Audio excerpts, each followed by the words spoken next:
All right, Shalom. All praises to the Most High Yahweh, Ba'ashim Yahushai, Ba'ashim Rakakwadash. Double honors to the elders and apostles who labor faithfully in His truth, and are the true teachers of Israel today. Peace and blessings to the hopeful elect. La ha bayath madawada to the brothers that's laboring to make their call of election sure. The house of David. Peace, blessings, and salutations to the house of David, laboring on the four corners of the earth, to the Akim and Akwathim, who listen and believe on Yahweh Ba'ashim Yahushai, which is the God of the heavens and the earth, and the 12 tribes of Israel, which are the so-called Negroes, Latinos, and Native Americans. To you I say Shalom as well. This is Brother Sagallah coming back with a lesson through the Spirit. Lord willing, is edifying, through the Rakakwadash, for those that have eyes to see and ears to hear through the Holy Spirit. So I'm going to jump right into it. This article was from www.hot97.com. And as you see, this guy here, Lil Nas X, who's a known sodomite, he is, the premise of the lesson through this article. So, as you can see the title, and it's dated October the 30th, 2020. And I was going to do a video on this on Halloween, but I got some information tying this into the Day of the Dead. So I wanted to wait today because the Day of the Dead is November 1st through November 2nd. So Halloween and the Day of the Dead, I'm going to show a tie between the two and how they coincide and, how they are one and the same, just repackaged, It says social media reacts to Lil Nas X dressing as Nicki Minaj for Halloween. So we see here that the sodomite behavior. So through the spirit, let me get this quick preset. We already see right here, this guy's a known sodomite. After he put out the single that so-called went viral a couple years ago, Old Town Road with Billy Ray Cyrus, he came out saying he was a sodomite, and we see it. And he's been showing that, 100%. As you see in the picture, he got a, flamboyant suit on and all pink. This guy's a known sodomite. So here's the word on from the Most High dealing with the, the daughters and sons of Zion going into all these different forms of fornication and wickedness and whoredom. Deuteronomy 23:17, if we get to the lesson through spirit, there shall be no whore of the daughters of Israel. So it's not supposed to be any lesbians, serial adulterers and fornicators, whoredom, all manner of whoredom, all manner of illicit, wicked sexual acts, which is found in the laws of the Most High, which lesbianism and being a sodomite, a homo, a mo, is all in the law. That's against the law. So there should be no whore of the daughters of Israel, nor a sodomite of the sons of Israel. So this is an Israelite who's a sodomite. So already with that, we got to get this guy out of here. Jake is finished. This is a point I just want to make real quick. Now, this article speaks about how Lil Nas X, wanted to channel his inner Nicki Minaj, and it goes on. That's the picture, which is, it's just nothing but folly. And this sodomite named it Nas Mirage. Now, I'm going to get to these comments because this shows you the spirit, perverseness that Jake is partaking in here in Babylon. One comment says, needless to say, he bodied it. What did he body? Like he killed this. Like this is a good thing. Lil Nas X just spoke and said, there was a video on there. It says, this creative direction. Oh my God. What's creative about a man being, being androgynous? A man being a sodomite. It says, when he drops the lead single after this hits the press, king of the internet. And that's why the Most High going to destroy two-thirds of his people. These sodomites got to go. And they got to go because, our people are so heavy into idolatry. Jake loves idolatry so much that he ain't going to give it up. And he believes in idolatry more than the Most High. That's why the Most High is going to kill two-thirds of his people. And he ain't going to have no mercy on these sodomites and all you serial, idolaters in whichever way of living you might be into. Whether you're Christian or Muslim, whether you're from the Moorish Science Temple, whether you're a Nuwabian, a Buddhist, an atheist, or whatever form of belief you are in other than coming back to the Lord, as an Israelite. So all of these things are idolatry. So this, one of the main forms of idolatry, as we see here, Halloween, is wicked. It's a wicked satanic practice. So what does all this mean? Well, let's go and get it right here. This so-called holiday or high holy day that just passed, which is known as Halloween. Here goes the basic history on it. Halloween, or Halloween, or All Hallows Evening, also known as All Halloween and All Hallows Eve, or All Saints Eve. See, it says All Saints Eve. When I bring out the Day of the Dead, remember that, because it's going to show that this is a tie between the two. All Saints Eve is a celebration observed in many countries on the 31st of October, the eve of the Western Christian feast of All Hallows Day. So this is known as All Hallows Day as well, as All Saints Day. It began the observance of All Hallowtide, the time in the liturgical year dedicated to remembering the dead, including saints, hallows, martyrs, and all the faithful departed. So this is going into remembering the dead. So when we get into the Day of the Dead, we're going to see the tie between the two. It says one theory holds that many Halloween traditions have been influenced by ancient Celtic harvest festivals, particularly the Gaelic festival, Samhain, which may have had pagan roots, which it 100% did, because it definitely ain't from the scriptures. Some scholars hold that Samhain may have Christianized as All Hallows Day. You see? All Hallows Day. It says, along with this eve by the early church. So it goes on to say, however, Halloween began solely as a Christian holiday, being the vigil of All Hallows Day. So now we see that Halloween has nothing to do with the Bible, which we know that. But check out this tie.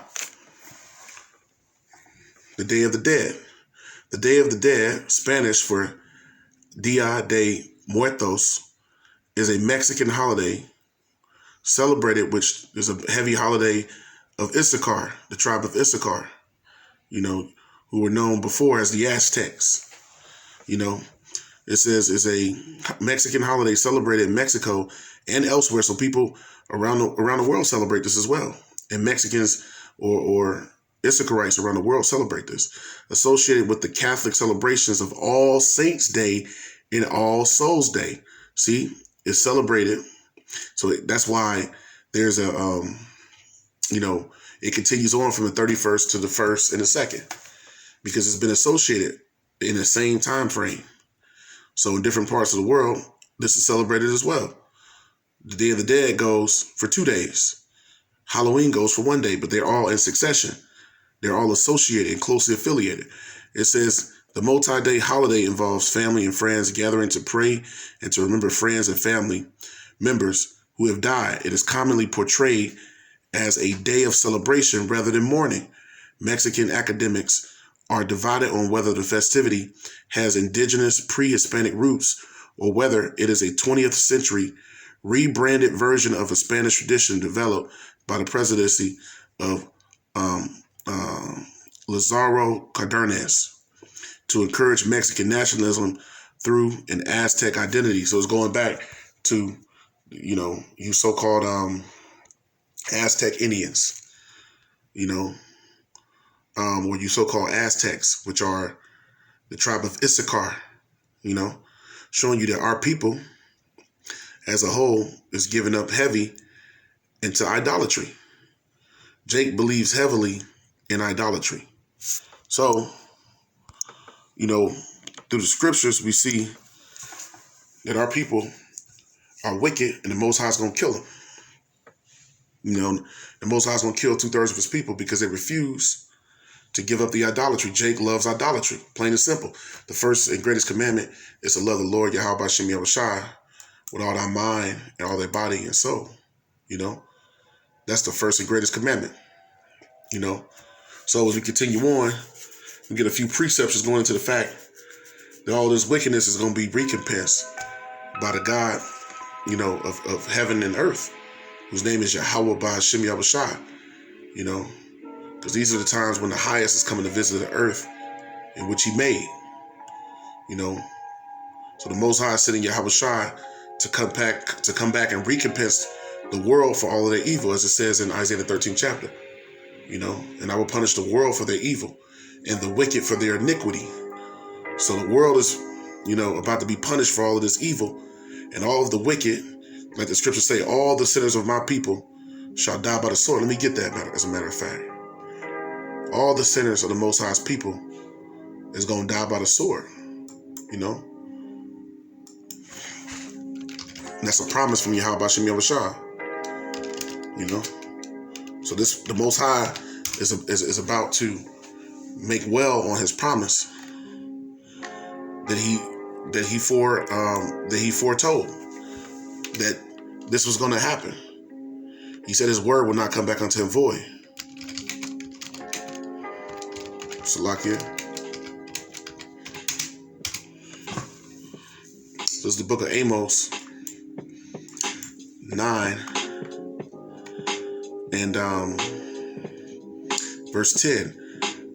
The book of Amos 9 and 10, and it reads, all the sinners of my people, which are the Israelites, so-called Negroes, Latinos, and Native Americans, not to exclude you Confucian-faced brothers and sisters who are also known as Israelite foreigners, who are scattered amongst the heathen, but your bloodline goes back to, Abraham, Isaac, and Jacob, which makes you an Israelite.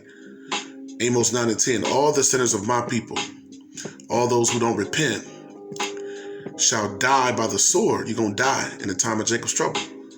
And when the missiles drop, which say, the evil shall not overtake nor prevent us. So that's what our people say. They believe that the wickedness that they do, that it's not going to overtake them, that it's not going to be recompensed. Let me get this precept just going into, further, that there will be recompense, for unrepentant sin and, for those who willfully sin, who refuse to turn back to Yahweh Bashem Yahushua. It's going to be recompense. So this is the book of Ecclesiastes. This is Ecclesiastes, the 8th chapter. Ecclesiastes 8 and verse 11, and it reads, because sentence against an evil work is not executed speedily, therefore the heart of the sons of men is fully set in them to do evil. Verse 12, though a sinner do evil 100 times and his days be prolonged, yet surely I know that it shall be well with them that fear the Most High, which fear before him. Verse 13, but it shall not be well with the wicked, neither shall he prolong his days, which are as a shadow, because he feareth not before the Most High. So the Most High is going to recompense that. So just because the Most High don't bring judgment right away, because the scriptures say he's long suffering toward usward, doesn't mean that the Most High, God of heaven and earth, is going to allow his justice, to sleep forever. He's long suffering, but only toward the righteous. He's not going to at all acquit the wicked, 2/3 of our people, or the children of the wicked and the heathen. So now just jumping into it, this is what the Most High Yahweh Bashem Yahushua got to say about all this. Salakia. This is the book of Jeremiah. Jeremiah 10 and verse 1. And it reads, hear ye the word of the Lord Yahweh speaketh unto you, O house of Israel. Most High is only speaking to the Israelites, the 12 tribes of Israel, his chosen people. Thus saith the Lord Yahweh, learn not the way of the heathen, and be not dismayed at the signs of heaven, for the heathen are dismayed at them. Verse 3, for the customs of the people are vain. This goes on to speak about one of the greatest, most celebrated holidays in the world, which is the holiday of Christmas, as you continue to read from 3 on down to 6. And it speaks about how you're not supposed to, put up the Christmas tree because you're worshiping other gods. Going back to the Babylonian practices, the ancient Babylonian practices, showing you that our people, you so-called Negroes, Latinos, and Native Americans, are completely gone away backward, as the scriptures say. Our people are completely destroyed. So the customs of the people are vain, the other nations. So what else does the Most High got to say about these customs? Which he said, don't learn the way of the heathen. Deuteronomy 18 and verse 9, and it reads, when thou art come into the land which the Lord Yahweh thy power giveth thee, thou shalt not learn to do after the abominations of these nations. And those are all the nations where we've been driven to, because there was a covenant between the Most High, a blood covenant between the Most High and his people, you so-called Negroes, Latinos, and Native Americans. So because our people broke the covenant of the Most High and turned our back on Yahweh Bashem Yahushua, he put our people under curses pertaining to the book of Deuteronomy 28, showing that these curses would come unto the nation of Israel if they didn't keep, their end of the bargain, which was the covenant that was made, which is that covenant which was keeping the law, statutes, and commandments of the Most High. Verse 10, Deuteronomy 18 and 10, there shall not be found among you anyone that maketh his son or his daughter to pass through the fire. Now we get into all the customs of the heathen, or that uses divination. See, a lot of our people use divination, and familiar spirits, and get into witchcraft. It's going to get into all of that. It says, or an observer of the times, or an enchanter, or a witch. And we see this all the time. All of this goes into what? Witchcraft. Going to psychics, palm readers, etc. All of that's wicked. And we remember the story when you go back to 1 Samuel 28, when, the wicked King Saul went and was trying to went to a witch to have Samuel conjure back up, to conjure up his spirit. The Most High, through the Spirit, allowed a message to be passed on from Samuel in that chapter, that he had Samuel ask, basically, why have you called me? Why have you awakened me out of my rest? He was in the spirit world, and he wanted to know why the Most High wasn't dealing with him anymore, speaking to Saul. And the Most High, through Samuel, spoke, and Samuel, said, well, the Most High is not dealing with you no more. Why are you calling me? And he said, but if you must know, you and your sons are going to die tomorrow, at the hand of the Philistines. And Saul wept because, the wickedness he did was his undoing, and this is going into that, celebrating and conjuring up the dead and praying for the dead, so on and so forth. That's totally going off. So let's go back and close this out. Let's go back to the book of Deuteronomy 18 and verse 10. It says, there shall not be found among you anyone that maketh his son or his daughter to pass through the fire, or that uses divination, or an observer of times, or an enchanter, or a witch. When you go to all these things, a witch, an enchanter, observer of times, those that use divination, all of it goes into witchcraft, or a charmer, or a consulter with familiar spirits. See, going into nothing but, different forms of idolatry or witchcraft. It says, or a wizard, or a necromancer. For verse 12, for all that do these things are an abomination unto the Lord Yahweh Bashem Yahushua. All people that do this are an abomination unto the Most High. And because of these abominations, the Lord thy power doth drive them out from before thee. Verse 13, thou shalt be perfect with the Lord thy power. And how are we to be perfect with the Lord our power? The Lord, considers us perfect when we come back to serving him in spirit and in truth, like it says in John, the 4th chapter. And also, like it says in Acts 5 and 11, which is coming back to serving him by rehearsing the righteous acts and doing it in the spirit and truth with an upright heart, coming back to keeping the law, statutes, and commandments, cleaning ourselves by the washing of the water by the word, which is coming back to doing the word, and putting away sin. The scriptures say to offend less. So offending less, not willfully sinning. That's what it means to offend less. Because if you willfully sin after you've been given knowledge of the truth, there remains no more sacrifice for your sins. So serving the Lord in spirit and in truth as an Israelite, that's being perfect before the Most High. Meaning, if you're found perfect before the Most High with no guile in your mouth, meaning you'll be forgiven. The scriptures say that the Lord will abundantly pardon the sins of the elect.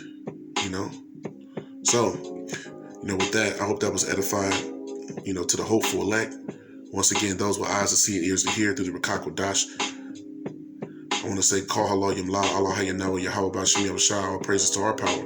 Double honor to the elders and apostles, the great millstone, the true teachers of Israel today. Peace and blessings to the hopeful elect. Habayath, my Dabadala, house of David, labored on the four corners of the earth to make their call of election sure.